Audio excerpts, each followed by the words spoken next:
This is St. Louis on the Air from St. Louis Public Radio. I'm Elaine Cha. I answered personal conflicts and questions I had and resolved them. The question was not exactly, will we see a therapeutic or clinical response? The question was understanding what's the biology behind both, what happens on the drug and also what happens afterwards. What is the mechanism of the experience? And what is the mechanism of the therapeutic effect? And are those the same? Earlier this summer, we talked about the shroom boom that's happening in Missouri, how fungi foraging has increased, and why there's a multi-state effort underway to document the DNA of mushrooms found in the wild. Well, that's not the only shroom-focused project happening in these parts. At the Washington University School of Medicine, researchers have been looking into neurobiological explanations behind the mind-bending effects of psilocybin, the active compound in magic mushrooms.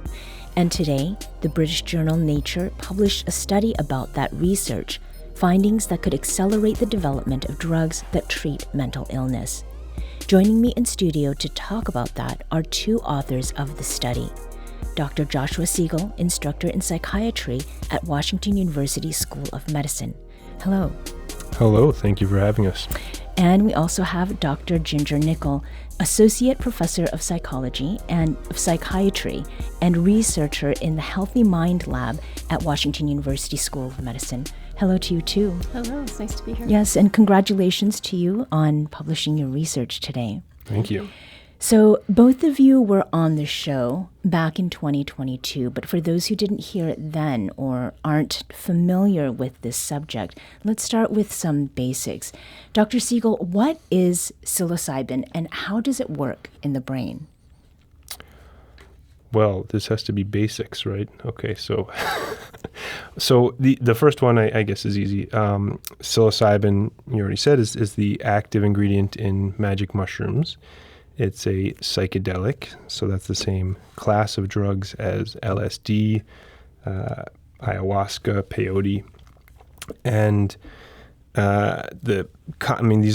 these drugs all target the same specific receptor in the brain, which causes this these very powerful and unique psychedelic effects, and it's a serotonin receptor, one of the multiple serotonin receptors, and the way that it works, I could probably spend 20 minutes answer. Well, we spent 4 years answering that question, trying to answer that question, right? So it's complicated, but you could say that that particularly at higher doses, this receptor that it targets seems to be key to keeping the brain in synchrony, and when you take a psychedelic and the psilocybin washes over the brain, it alters the way that neurons are functioning and activates this receptor and kind of desynchronizes many parts of the brain. Mm-hmm. So is that the bending part of the mind bending? Yeah. The parts that it desynchronizes, that it's most affecting are the parts of the brain that are core to one's sense of self, one's sense of time, space. Mm-hmm. So this is obviously not the first study about psilocybin's potential to help people who live in particular with mental illnesses. But what is it that the study that was published today, what does it add to what's known about this subject already? Well, so I think one of the big motivators has been some of the clinical trials that have come out recently showing benefit in depression has been kind of the main focus. There's been a number of trials in treatment-resistant depression, but also some other psychiatric indications. And so that was one of the big drivers of us doing this research, because this research, it actually was in healthy adults and so not a clinical population. And the question was not exactly will we see a therapeutic or clinical response? The question was understanding what's the biology behind both, what happens on the drug and also what happens afterwards that might help us understand why there's this potential clinical utility. Mm-hmm. We want to hear from you as well. Have you had an experience with psychedelics that affected your way of thinking? What was that like? We welcome your questions too. Give us a call at 314-382-8255. That's 382-TALK. Or you can send us a note on X at STL On Air. We're also taking your emails at talk@stlpr.org. Dr. Nicol, the brain is a very complex and mysterious thing. It does a whole lot we don't yet understand. Why does it matter how psilocybin works? I mean, what understanding does that give us? Well, that's a great question. And, like Josh said, we've spent the last few years trying to understand that better through psilocybin. One of the reasons it's very attractive to study when you're trying to understand mechanism and how the brain changes when you use a drug or a substance, you have to be able to measure something as it's happening. Mm-hmm. And most of the drugs that we use in mental health don't work really, really fast.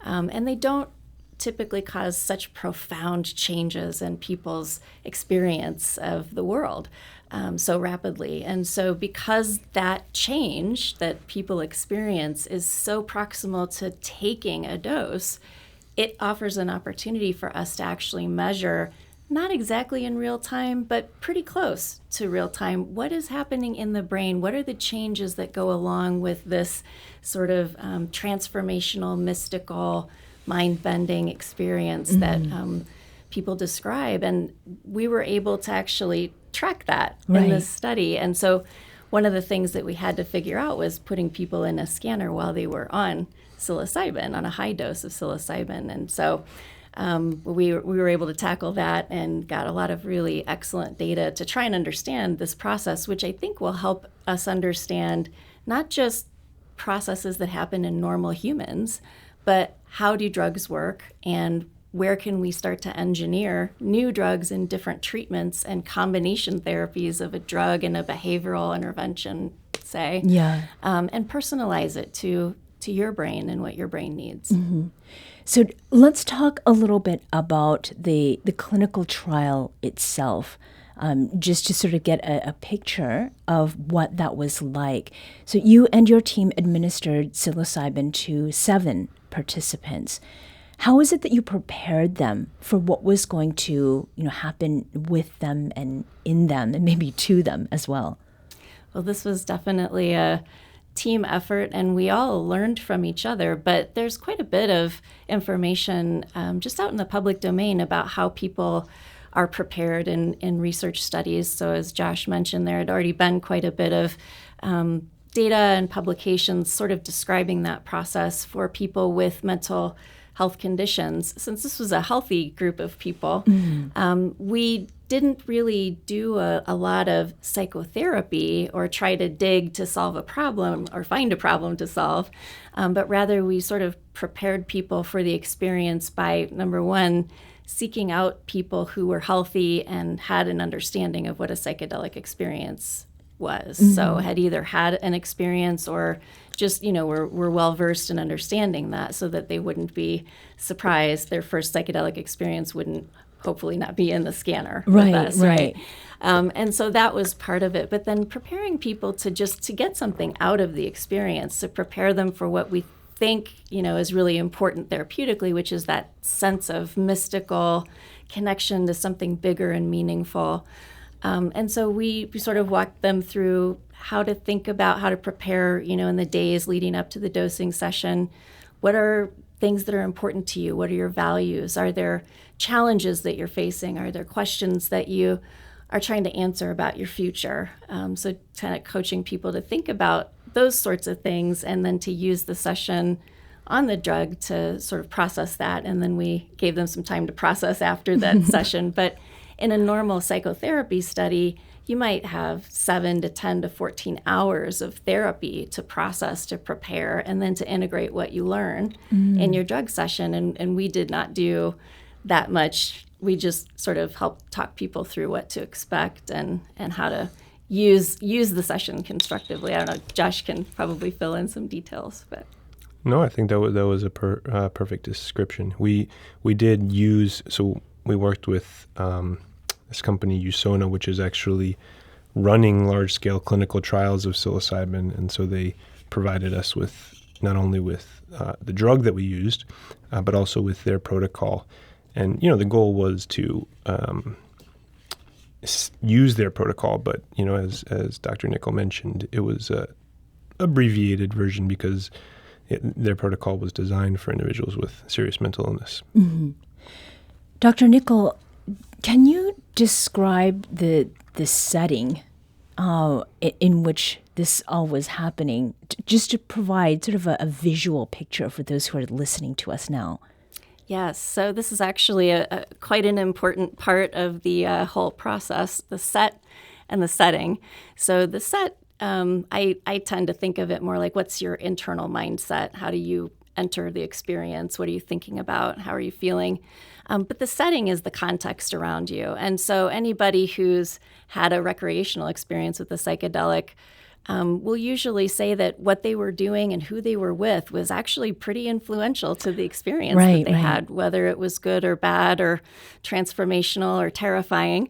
And so one of the things that the years of research that is leading up to our study, and also some of the indigenous cultural practices around psychedelics, is that approaching the experience with reverence is important, and that we need to reduce the external stimuli, so visual and auditory stimuli, motion, movement. So we have a special room in the lab that is sort of softly lit, quiet, has carpet, has a couch, has some pictures on the wall that we sort of debated a little bit on the decor, but really just like to have it not be too intrusive or bright. And then as people go into their drug session, we give them earphones and eye shades to reduce the amount of stimulus, because what we want them to do is focus inward as they're having the drug experience, and to not have that be distracted or interfered with by outside stimuli. Yeah. Now, in 2022, former producer Jane Mather-Glass spoke with Scott, a WashU undergrad who participated in this research study. He told her that when he took psilocybin as part of the study, he had an introspective experience.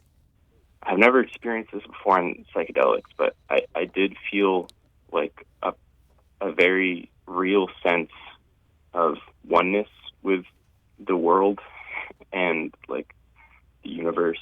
And beforehand, I had written goals like as part of the procedures, and I thought it would be difficult, even though I've taken psychedelics before. I wasn't really sure that those goals would be achieved, but I answered like personal conflicts and questions I had and resolved them. And it was a very useful and like beneficial experience for me. Now, Scott added that the experience continued to have an effect on him by making him less stressed and annoyed by daily inconveniences. We also heard from Jeffrey via email. Jeffrey wrote, "I have had 2 experiences using peyote buttons. Both experiences were in extremely favorable natural conditions surrounded by friends and good weather. I had profoundly peaceful, moving, and spiritual experience both times. It's difficult to describe. It seemed as if I was contacting aspects of myself that were previously unexperienced, and the others seemed to have the very same experience." We also want to hear from you. Have you tried psychedelics? What was your experience? Call us at 314-382-8255. That's 314-382-TALK. We're going to take a very quick break here, but we will be back shortly to continue this conversation. This is St. Louis on the Air on St. Louis Public Radio.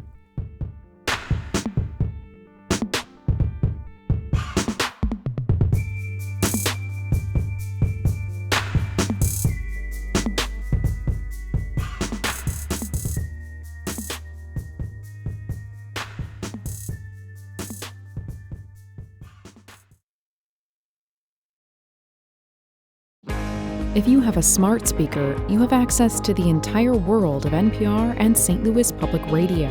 All the latest news and all the captivating stories.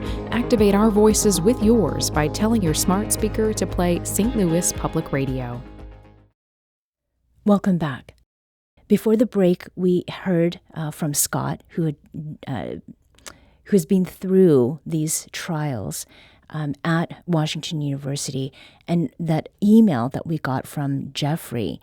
Dr. Siegel, as you were hearing those, what was coming to mind about the association between what you have seen in brain scans specifically and the experiences that were described by those two?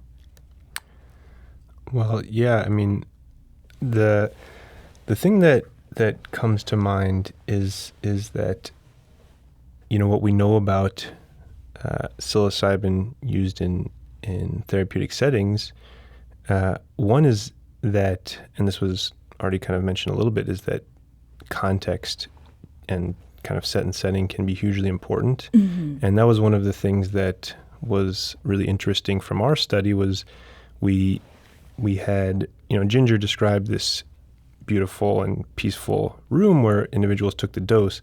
But what she didn't mention is that then after about an hour after taking the dose, we had them climb into a loud banging MRI magnet. And for part of the time that they were in the magnet, they were, and this was kind of during the peak of the psychedelic experience, and for part of the time they were just resting and allowing their mind to wander. And for another part of the time, we had them actually focusing their attention on a specific task that we were asking them to do. And one of the things that was really fascinating observation to me was that if you looked at the effects of the drug on the brain, it was much larger when individuals were having this internal experience and allowing their mind to wander. And so it seemed to, kind of magnify the effects of the drug. And we started to gain some understanding of why that is, which I can get into if you're interested. But then just to kind of finish the point, then when we had individuals focus their attention on this particular task, it had this impressive effect of decreasing the disruption to their brain, decreasing the kind of abnormal patterns of activity that we saw in their brain. And this has this really interesting parallel to the psychological observation of grounding, which is the idea that essentially, if somebody is having a very powerful experience, often it's used when someone's having a negative experience, right? By bringing their attention to their physical environment, you can actually decrease the effects of the drug. So, same person, same drug, same dose, but it looked like, maybe a third of the effect of the drug just by having them focus their attention on their physical environment. Mm-hmm. We have Jim, who is calling from Edwardsville. Jim, welcome to the show. Hi. Thank you for taking my call. Sure. What a wonderful subject, and I'm glad there's clinical research finally being done on this. I took psychedelics back in the late 60s, and wish I could have had something cleaner, as most of us did. Also, I was done with it way before it was done with me. And so is there a way to clinically take this, but then, when after an hour or so be done with it? Is that development in the works? Thank you. And we also have Joe, who is calling from St. Louis. Joe, welcome to St. Louis on the Air. Hi, Joe. Oh, yeah, hi. Hi. Welcome to the show. What is your question or comment? Oh, yeah, just so in regards to psilocybin mushrooms, I have taken them in a non-clinical setting probably about 10 times over about 10 years. And they have been completely helpful for me in terms of putting things into perspective and just helping me to feel more at ease and more connected to a feeling of meaning during my daily walk through life. And it doesn't mean that, every problem is eradicated. But again, just with helping to put things in perspective and, and just with this sense of meaning, it really, it gives me a lot of joy to know that, work is being done with, to study their use as medicine because they definitely have seemed like medicine to me. Right. Thank you so much, Joe, for calling. Now, Dr. Siegel, you were raising your finger because you have something to say. Jim's question about being able to time out how long you're experiencing the effects. What of that? Well, just to make the point that one of the interesting things going on right now, there's been, as you mentioned, this increased interest in psychedelics in a variety of domains. And one part of that is that a number of pharmaceutical companies have kind of embarked and are at different stages of developing psychedelics and creating even new psychedelics and creating psychedelic-like drugs. And part of the what's being explored is what is the optimal length of the experience, right? And for psilocybin, it's 6 hours, kind of broadly. I mean, it can vary, but 6 hours for LSD. It can be even a little bit longer than that. But for some other drugs, that psychedelic experience might be much shorter. And in some approaches, you might be able to even tailor the length of the experience to what's appropriate for someone, or if they're, let's say, as the caller mentioned, having a negative experience, be able to shorten the length of the experience. And so one of the things that our research, I think, is useful for is that it provides a biomarker for some of these new drugs to be able to test in smaller studies before launching large clinical trials, to be able to say, are we hitting the right parts of the brain? Are we producing the desired effect? What might be the optimal dose, for example, with some of these drugs?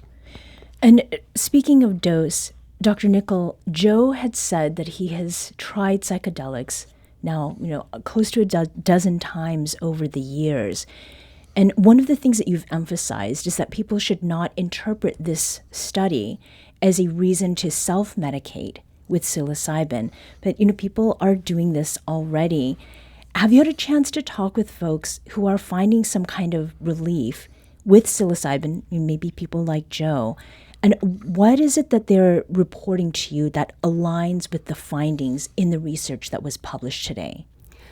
Well, it's a great question. And I think, what the caller is sort of alluding to is, and what Josh is talking about as well, is that there's a difference between what is the mechanism of the experience and what is the mechanism of the therapeutic effect. And are those the same?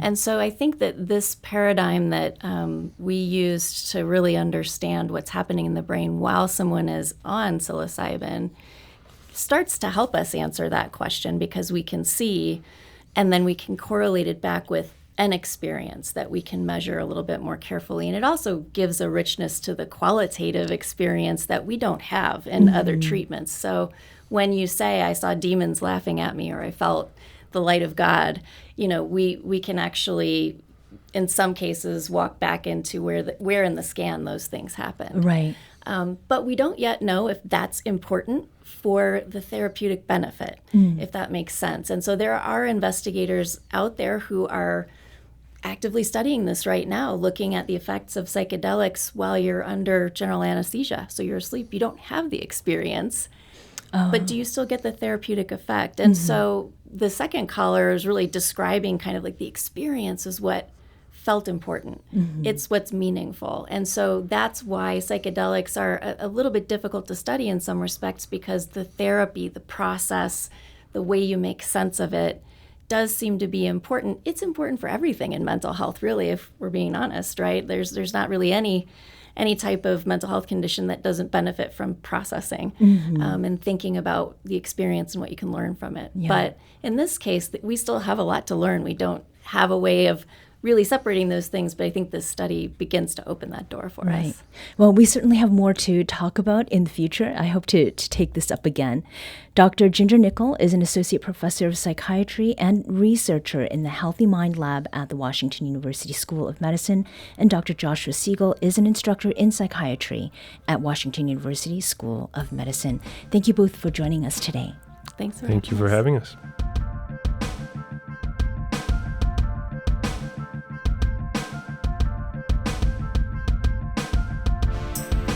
Today's segment was produced by Aula Kuzitz. Audio engineering and podcast design by Aaron Dorr. Our executive producer is Alex Hoyer. St. Louis on the Air is a production of St. Louis Public Radio. Understanding starts here. Do you find yourself regularly listening to episodes of St. Louis on the Air? Suggest us to a friend you think might enjoy our conversations, and leave us a review and rating on Apple Podcasts on the App Store. It's the simplest way to help people discover our show. Thank you. St. Louis Public Radio is a member-supported service of the University of Missouri St. Louis.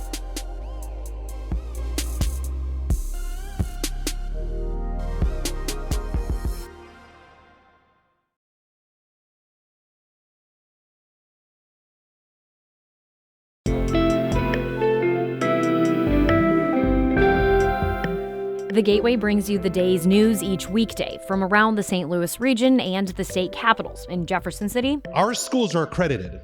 We don't need this bill. And Springfield. How many more years must pass before lawmakers see time is of the essence? I'm Abby Larico. Join me each weekday for The Gateway on the STLPR app or wherever you get podcasts.